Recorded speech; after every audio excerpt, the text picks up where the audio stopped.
Bom dia, boa tarde ou boa noite. Sou o professor Cleison, da disciplina de arte do Colégio Interativo. E estou gravando esse material complementar para vocês estudarem, ter um estudo contínuo nesse período de quarentena. Tá? Esse material é para a turma da terceira série do ensino médio, tá? Capítulo 3, intitulado Técnicas e Materiais. Antes de entrar no conteúdo, eu vou falar brevemente para vocês sobre o texto introdutório. Tá? Ele vai trazer uma certa reflexão para a gente do que é tinta, que é muito importante para a gente, antes de começar a falar dessas técnicas que trazem no conteúdo, vocês entenderem qual é a composição da tinta e qual a sua origem. Tá?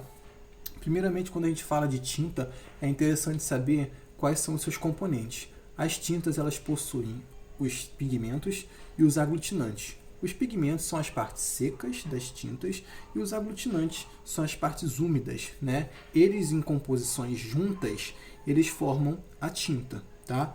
O que são os pigmentos? Pigmentos são as partes secas extraídas de produtos orgânicos, de minerais, de alguns materiais sintéticos, e a parte úmida, que são os aglutinantes, eles podem ser água ou óleo. Esse óleo ele é extraído de nozes, ele é extraído de girassóis, ele é extraído de papoulas, de nozes, vários outros, da linhaça, a linhaça é o mais comum, tá, utilizado. Vários outros elementos também.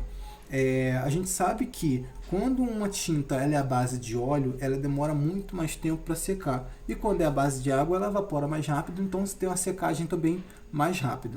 Tá? Agora, entrando aqui no conteúdo em si, técnicas e materiais, eu já vou definir para vocês que a técnica, ela obviamente vai ser classificada a partir do tipo de material que você utiliza. Por exemplo, antes de falar para vocês sobre algumas técnicas que o livro vem trazendo para a gente, eu vou dar esse exemplo para vocês já entrarem no conteúdo, já tentando discernir um pouquinho a diferença entre cada técnica que eu for falar aqui. Por exemplo, pintura é uma técnica, né? Só que a gente pode classificar as diferentes técnicas a partir do material. Por exemplo, eu vou fazer uma pintura com a técnica espatulada, né? Utilizando a espátula. Eu vou fazer uma pintura a lápis de cor. Eu vou fazer uma pintura à base de tinta óleo normal, com pincel tradicional. Eu vou fazer uma pintura na parede, eu vou fazer uma pintura... Então, essa técnica, ela é classificada a partir do material que é utilizado. Tá? Agora, entrando aqui em si, no conteúdo, eu vou falar um pouquinho e bem rápido sobre a aquarela, sobre o acrílico, o guache, a tinta óleo e a têmpera. No final, eu vou falar de uma outra modalidade de...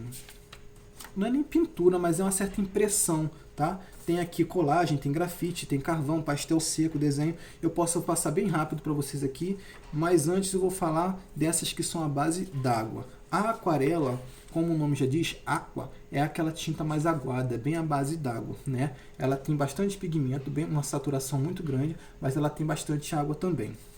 O guache também é um tipo de tinta à base d'água. Alguns de vocês já devem ter contato com o guache, né, que é muito utilizado em trabalho escolar, porque ele não é tão tóxico. A acrílica também ela é à base d'água. Ela é um pouco confundida com óleo, só que o processo de secagem dela é bem mais rápida, né, por ser a base d'água, e ela não tem tanto brilho no final. O resultado não fica com tanto brilho, ela fica meio opaco, porque ela vira um emborrachado, um acrílico mesmo. O óleo, agora se tratando de uma tinta à base de óleo, né, a tinta à base de óleo é chamada de óleo mesmo.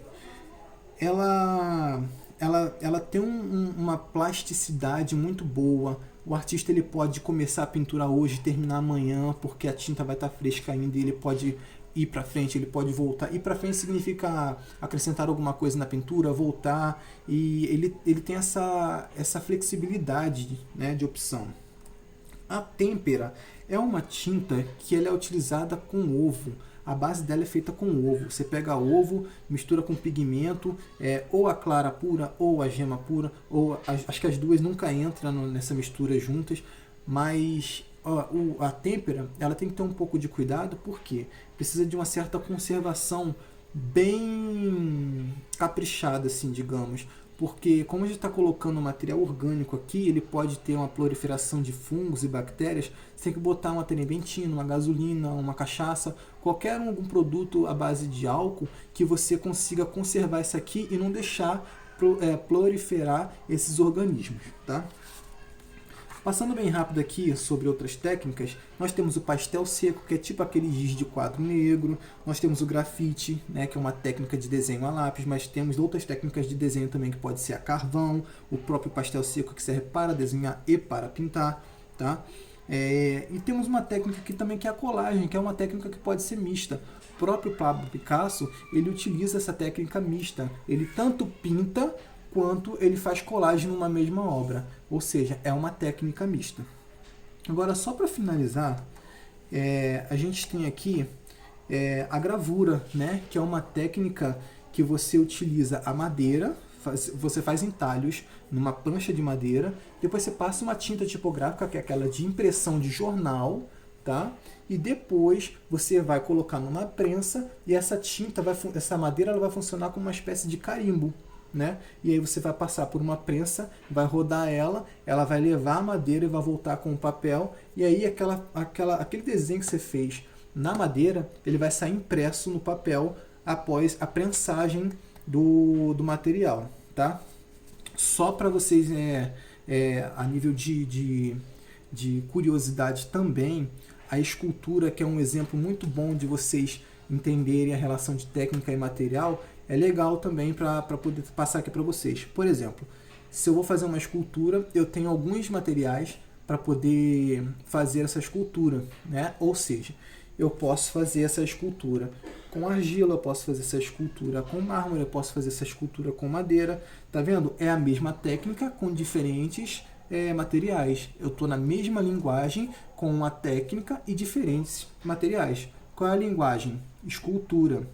Né? Que técnica que eu estou utilizando? Eu estou entalhando, eu estou modelando, né? Com o que? Com argila, com pedra, com mármore, com papel machê também pode ser uma opção, né? O papel machê é uma mistura de um papel mais maleável, por exemplo, o papel toalha ou papel higiênico. Você umedece ele, depois você tira o excesso de água, acrescenta cola e vai macerando até ficar uma massa homogênea. E quando essa massa homogênea ela consegue chegar no resultado bom, que você consiga uma maleabilidade para poder modelar, você consegue fazer qualquer tipo de trabalho.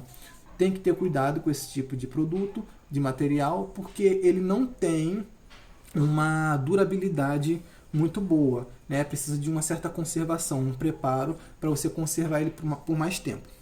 Então, eu acho que é isso. É uma breve explicação, é só uma motivação para vocês e uma explicação sobre o capítulo para vocês darem continuidade em parceria com a escola. Muito obrigado, bom estudo.